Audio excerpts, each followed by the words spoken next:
It was never against law enforcement. My son came home and asked me, am I going to be the next African-American male killed by the same people that wear the uniform that you wore? My son is a straight student. He has a full scholarship to Tennessee State University. He has never had any involvement in a negative manner with law enforcement. So when my child comes to me with fear in his eyes and tears, as a mother, I had to speak up. Yes, I am a law enforcement officer, but I am an African-American mother first. So I had to show him I am going to stand for my children no matter what the cost. That is why I spoke up about the death of Officer Sterling and the importance of bridging the gap between the community and law enforcement. I had to show my son the importance of speaking up when something is going wrong or something is not right, for you to take a stand. I had to step up because I don't only have one son, I have two sons and I have 3 daughters. After the video went viral, and it's been viewed over 13 million times and still viewing, the law enforcement family, the part of the law enforcement family that I'm a part of, the city of Warrensville Heights, turned their back on me totally. It was to the point to where I had officers not wanting to work with me. I had disrespectful letters put in my mailbox. I had no support from our department whatsoever. And in tune after that, I'm sorry.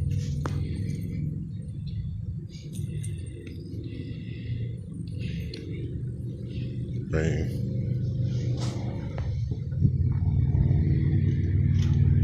I entrusted these officers that had worked with me side by side for 15 years, that know my character, even if they didn't agree with me as a law enforcement officer, to understand that I am a mother. I am a mother. That is my son. I'm speaking up for mothers that can't speak up for themselves, and I knew the importance of it coming from a law enforcement officer. I thought it would make a difference, but instead, the whole department turned against me. I felt alone. Me and my family went through a lot. I had letters in my mailbox telling me to go get back on welfare, go back to East Cleveland, dance in the street with the cooties. My husband was conspired against by my department. He actually got a warrant sent from his arrest, and I'm not saying officers did it, but the city of Warrensville Heights was conspired to send a warrant and arrest my husband. The most upsetting was I started getting messages from other officers telling me that one of the law enforcement officers that worked with me said that I need to have a bullet to the back of my head. I couldn't understand speaking out about my son, how it would enrage my department to say that I need a bullet to the back of my head. I sent a memo to him. And when I did, you could see the frustration between him and also the mayor. Nothing was done. It never was investigated. I've given my life to the city of Warrensville Heights. I have built a home in this city. My children go to the school system. I donate my time to the city as far as the seniors and the juveniles. I have an amazing reputation. You can ask the community. So with that being said, I will not bow down. I will stay steadfast. And you will not silence me. And that's the reason why I have Attorney Myers and also Attorney Crump representing me, because I will not be silenced.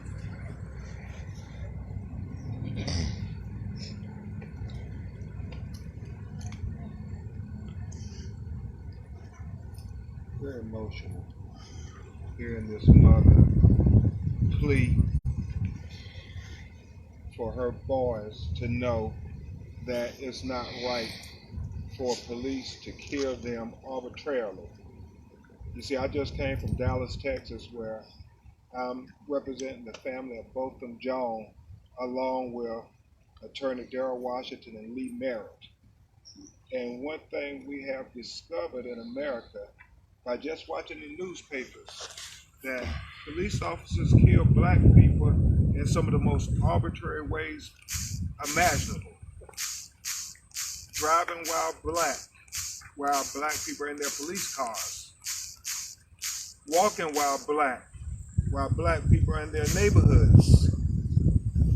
And now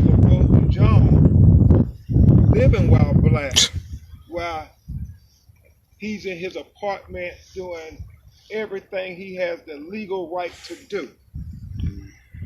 That is a national issue, just as this is a national issue. I'm here because this is not a local matter. This is a national matter. This matter of the conspiracy to terminate Nakia Jones for speaking out on a private Facebook post about the concerns of her son, her African American son, who fear that he might possibly be the next person to be killed arbitrarily by a police officer. Right now in America, the freedom of expression and the freedom of speech is under attack. And certainly when it comes to women having the right to have their voice heard is critical as it has ever been.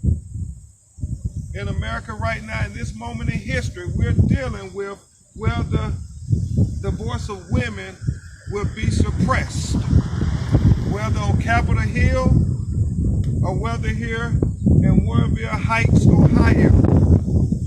And we have to stand up and say that we won't try to silence our women, our wives, our mothers, our sisters. Their voices need to be heard. And we need to scream it from the rooftop and the mountaintop that Nakia Jones' private message on her Facebook account, trying to let her sons know that their lives matter, should not be a reason for her to be terminated. See, that is called the freedom of expression, the freedom of speech. It's protected by our most enduring amendment, the First Amendment. And we are prepared to fight this battle for her wrongful termination all the way to the highest courts in America. Because this fundamental First Amendment issue is not just a local issue. We often wonder why police officers don't speak up when they see illegal things and immoral things. Is it because of this here? She has been abandoned by her department, by her union. Her family is on an island by themselves just because she chose to speak truth to power. And think about the contrast. Amber Geyer, the white police officer in Dallas, Texas, goes into an apartment allegedly that she thinks is her own. She kills an unarmed black man. Her police department and her police union is standing behind her, even put up the money to bond her out of jail. Well, where's the support for this black policewoman who only spoke up trying to voice the fact that people like Botham Jones, people like Alton Sterling, people like Philando Castile had a right to expect that the police would protect and serve them and not murder them. And that's why we're here today. We believe that the evidence is going to be clear that there was a conspiracy by her superiors to terminate her,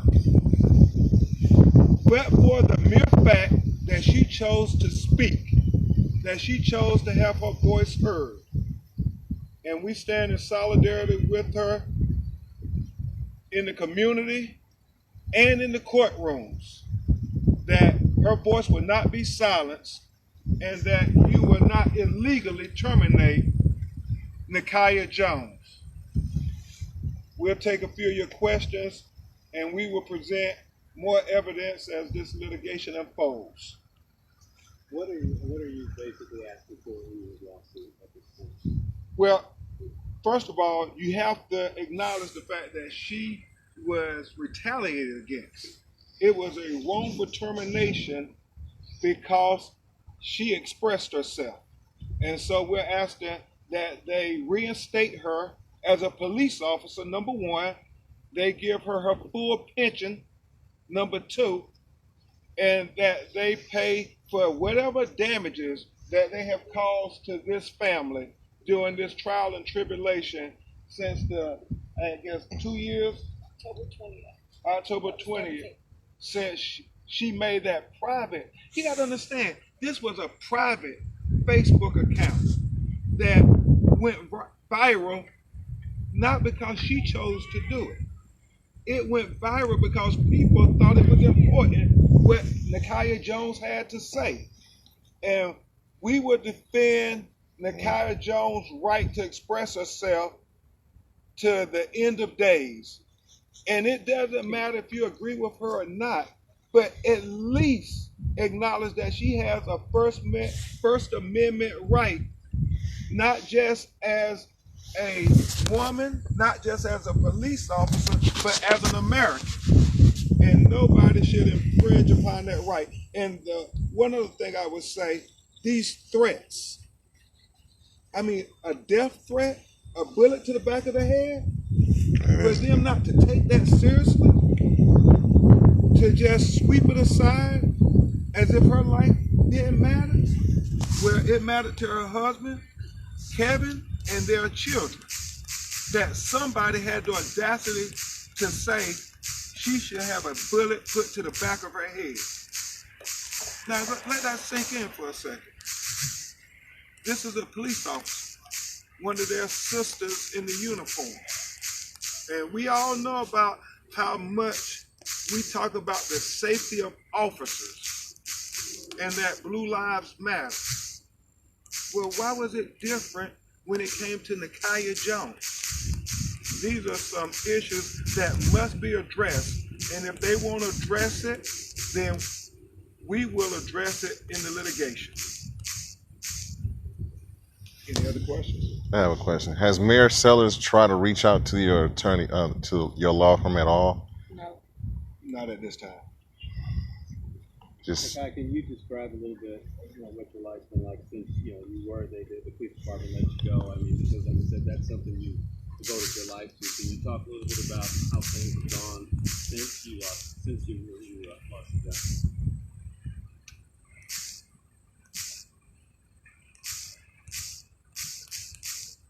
It was really, really hard for me because anybody that knows when you have a job that you love, this is my career. This is not a job.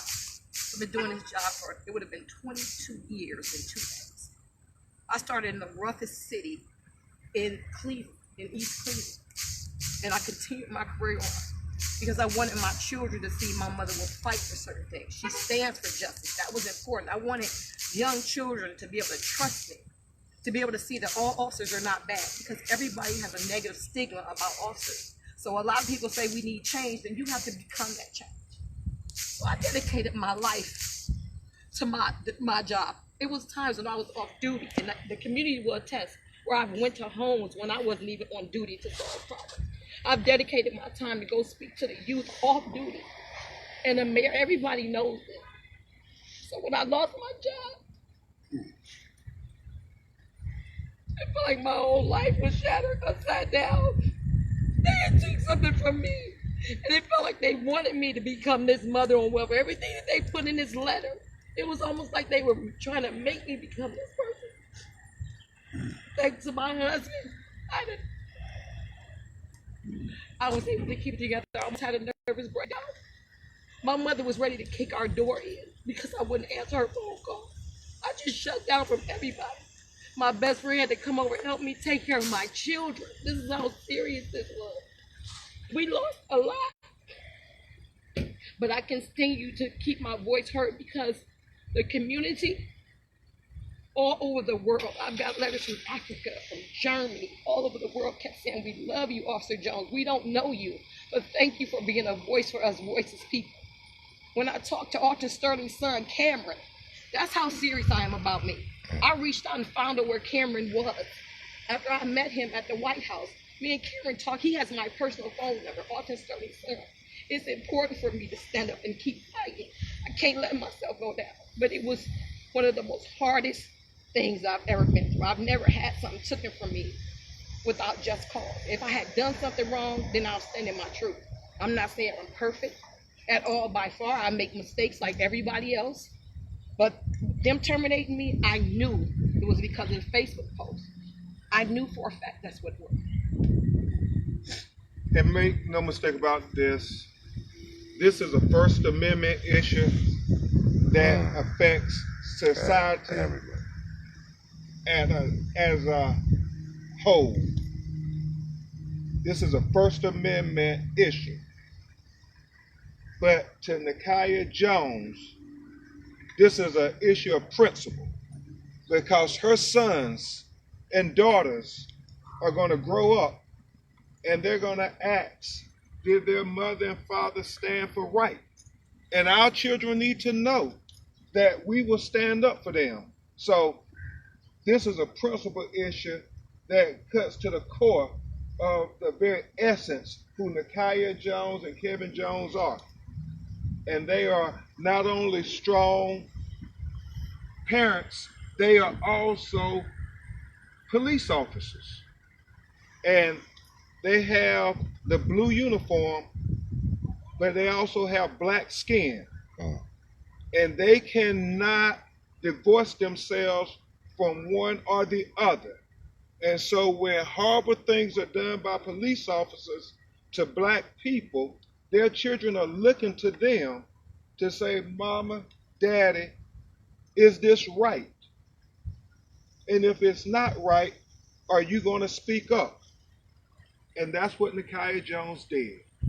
So this is a First Amendment issue that is bigger than just Ohio. This is an American issue.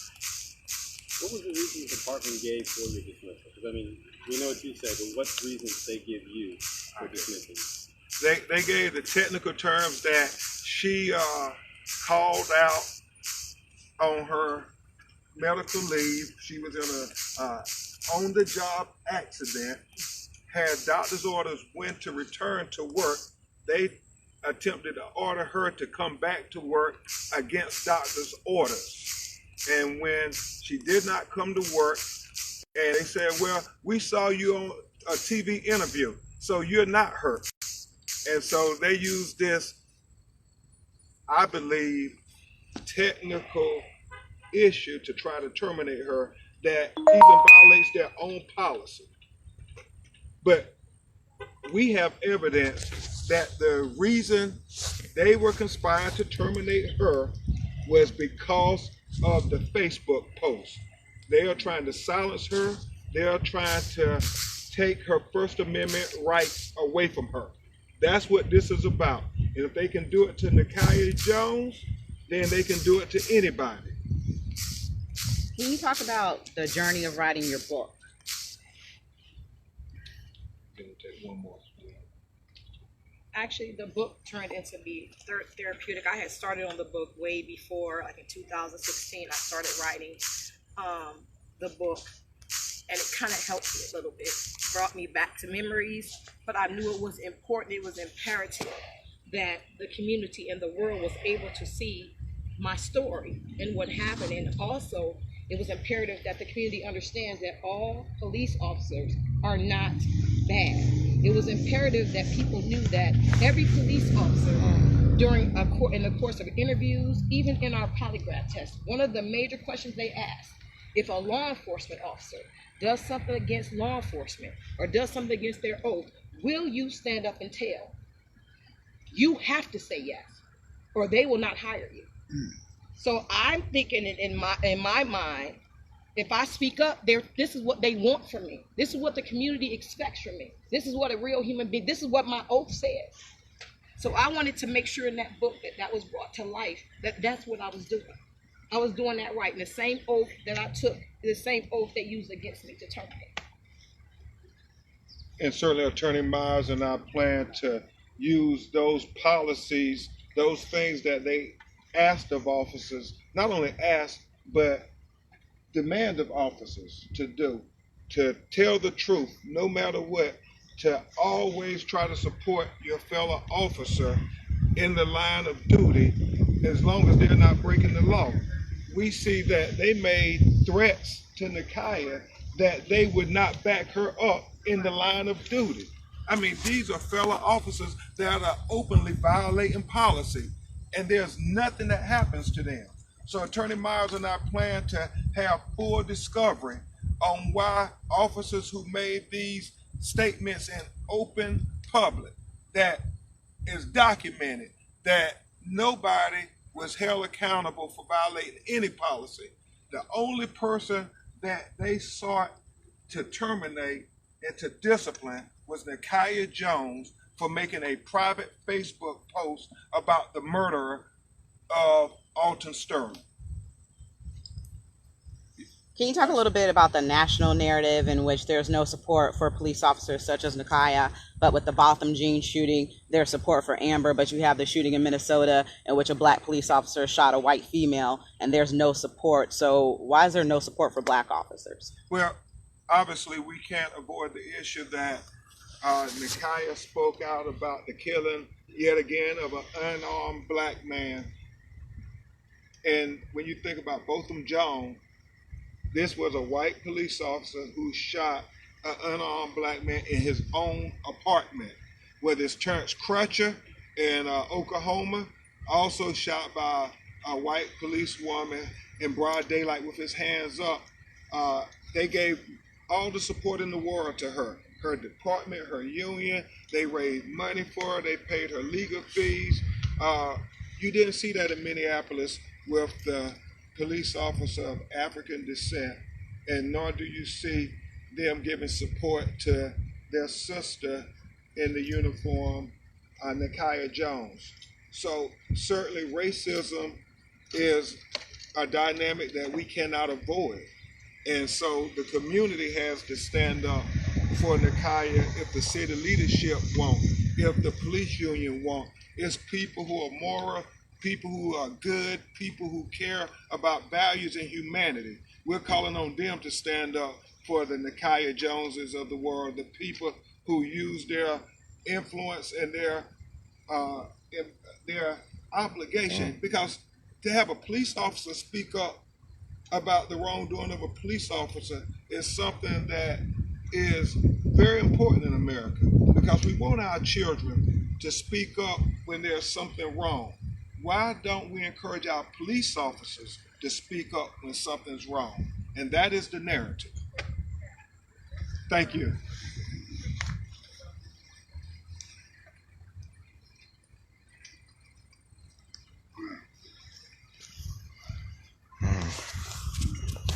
All right, guys, there you have it.